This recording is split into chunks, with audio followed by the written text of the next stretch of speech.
안녕하세요. 상라수 차가버섯입니다. 오늘 상라수 차가버섯에서 다룰 건강 정보는요, 바로 비타민C예요. 비타민C의 효능, 복용량, 부작용, 먹는 방법 등 비타민C에 대한 모든 것을 알려드립니다. 아스코르빈산이라 불리는 비타민C는 수용성 비타민으로 동물, 식물 모두 필수대사 작용에 사용되는 아주 중요한 영양소죠. 그래서 비타민C가 발암 물질이 생기는 것을 막고 암이 생기는 것을 억제하는 항산화 물질로 잘 알려져 있습니다. 대부분 동물과 식물은 비타민C를 스스로 합성할 수가 있죠. 하지만 사람, 유인원, 기니피그, 박쥐 등은 합성할 수가 없어서 이 비타민C를 따로 보충해 주어야 되는데요. 참고로 우리 몸에서는 부신, 뇌하수체, 수정체, 췌장, 뇌의 순서로 비타민C가 많이 들어있습니다. 이 비타민C의 효능에 대해서 그럼 자세히 한번 살펴볼까요? 암에 대한 효과는 1970년대부터 지금까지 50년 넘도록 이 의료계에서의 논쟁이었었어요. 하지만 점차 암에 직접적인 효능이 있는 것으로 밝혀지고 있고, 따라서 대표적인 이 비타민C의 효능은요, 암, 당뇨, 심혈관 질환과 같은 만성 질환을 예방하는 데 도움이 됩니다. 첫 번째, 콜라겐을 형성해서 세포막과 세포막 사이를 튼튼하게 만들어 이 암세포가 주변 조직으로 퍼지는 것을 최대한 억제하여 암 예방과 암이 진행되는 것을 최대한 억제하는 데 도움이 됩니다. 또한 비타민C 자체가 항산화 물질로서 활성산소를 제거하여 유전자나 세포막 손상을 막아주고 비타민 E를 재생시키는 역할도 하므로 정상세포가 파괴되는 것을 막아주는 효능이 있죠. 두 번째는 단백질의 당화 과정을 방지하고 당 조절의 보조 역할을 하므로 비타민C가 부족하면 인슐린 생성이 감소될 수가 있어요. 따라서 평소 비타민C가 많이 들어있는 과일과 채소를 충분히 섭취하는 것이 당뇨병 예방에 도움이 될 수 있습니다. 세 번째, 이 적절히 비타민C를 섭취하면 우리 몸에 좋은 HDL 콜레스테롤을 높이고 우리 몸에 나쁜 LD 콜레스테롤을 낮춰주며 동맥경화 등 심혈관 질환을 예방하는 데 도움이 돼요. 비타민C가 많은 식품들은 어떤 것들이 있을까요? 이 비타민C는요, 곡류에는 거의 들어있지 않고 육류나 어류, 알류, 우유 및 유제품에는 아주 소량 들어있어요. 주로 채소와 과일류에 많이 들어있으며 특히 비타민C가 높은 식품으로는요, 풋고추, 고춧잎, 피망, 케일, 양배추, 시금치 등의 채소와 키위, 오렌지, 딸기, 토마토 등의 과일입니다. 비타민C가 부족하면 어떻게 될까요? 세포 사이의 물질과 콜라겐 합성이 잘 안 돼서 이 모세혈관이 쉽게 파열되어 피부나 점막, 내장기관, 근육에 출혈이 생기는 괴혈병에 걸리기가 쉬워요. 또한 체중 및 면역 기능의 감소, 상처 회복이 지연이 되고 고지혈증, 빈혈 등이 나타나면서 노화가 촉진됩니다. 그러면 비타민C를 너무 많이 복용하면 혹시 부작용은 없나요? 이 비타민C는 약산성으로 가장 대표적인 부작용이 바로 속쓰림이에요. 주로 위산이 많이 나오는 사람 혹은 위가 안 좋은 사람은 속쓰림이 나타날 수가 있는데, 이 경우에는 바로 물 한 잔을 먹거나 혹은 식사 중간에 비타민C를 복용하는 것이 좋습니다.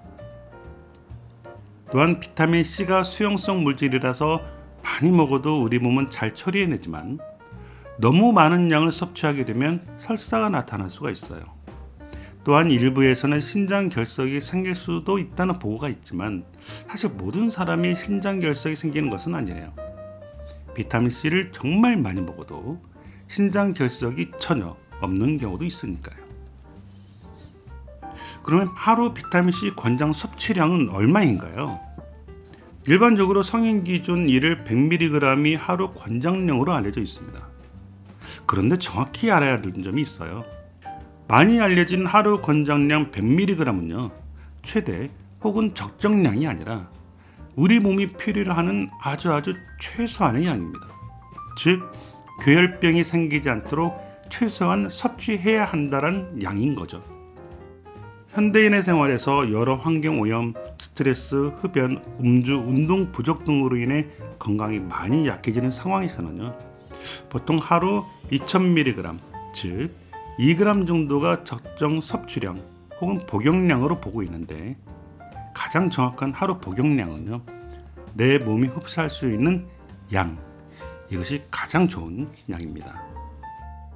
내 몸이 비타민C를 흡수할 수 있는 최대 양을 어떻게 알 수 있나요?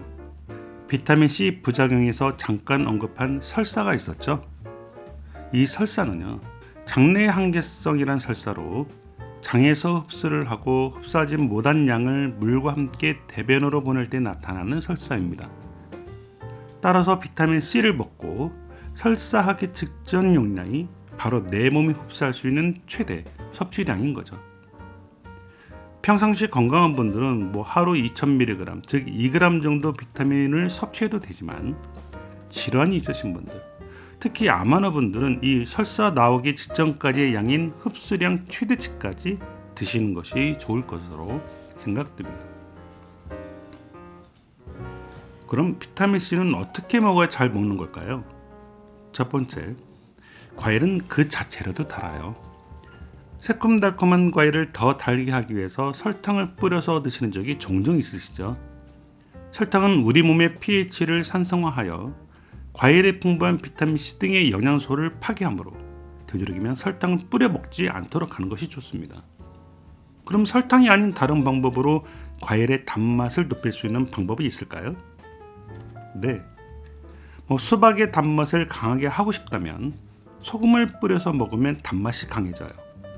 또한 딸기는 꼭지를 떼고 씻으면 단맛이 감사하므로 꼭지째 씻는 것이 좋습니다.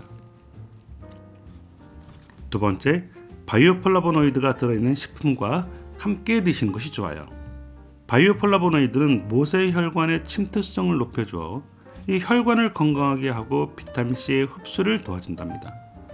이런 바이오플라보노이드에는 감귤의 노란색을 띠는 헤스레틴 등과 메밀이나 귀리에 들어있는 루틴 등이 있어요.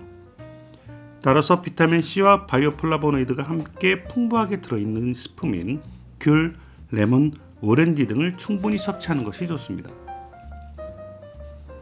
비타민C를 최대한 손실 없이 섭취할 수 있는 방법이 있나요? 네, 상처가 없고 싱싱한 식품일수록 비타민C도 높습니다.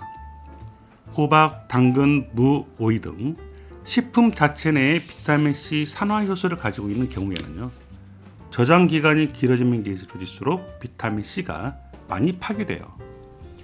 또한 상처가 있을 경우 식품 속 비타민C가 공기 중으로 산화될 수도 있어요. 따라서 야채 과일을 고를 때는 상처가 없고 저장 기간이 짧은 것을 고르는 것이 좋습니다. 흐르는 물에 짧은 시간에 씻으세요.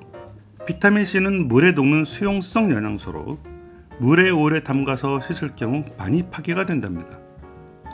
또한 담거나 썰어둔 상태로 씻게 되면 이 절단면을 통해서 쉽게 손실되므로 흐르는 물에 빠르게 씻은 후 다듬거나 다루는 것이 좋아요.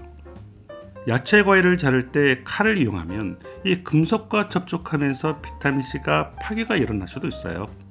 그래서 가능한 손으로 찢고 다지기보다는 덩어리를 크게 자르는 것이 좋습니다. 가능한 생으로 섭취하세요. 비타민C는 열에 약한 영양소이며 조리 시 사용되는 수분 양과 시간에 따라서 손실량이 달라질 수가 있어요. 예를 들어 브로콜리를 생으로 먹거나 찔 경우엔 비타민C가 거의 파괴되지 않았으나 전자레인지로 조리 시에는 16%, 볶았을 때는 24%, 물에 삶았을 때는 33%, 데친 후 냉동했을 때는 55%, 통조림으로 가공하였을 때는 84%가 파괴됩니다. 따라서 채소나 과일은 가능하면 생으로 먹거나 살짝 쪄서 먹는 것이 좋겠죠. 보관은 가능한 유리나 플라스틱 그릇을 이용하세요. 비타민C는 굴이나 철과 같은 금속 이온과 접촉했을 때 산화가 진행돼요. 따라서 채소나 과일을 담을 때 철과 금속이 함유된 녹그릇 양은 스테인리스보다는요, 유리, 플라스틱 그릇에 담는 것이 좋습니다. 또한 섭씨 4도 이하의 온도에서 보관하는 것이 비타민C 파괴를 방지할 수가 있어요. 상라수 차가버섯에서 알려드린 비타민 정보는요, 차가버섯 제품과 무관한 건강 정보입니다. 상라수입니다.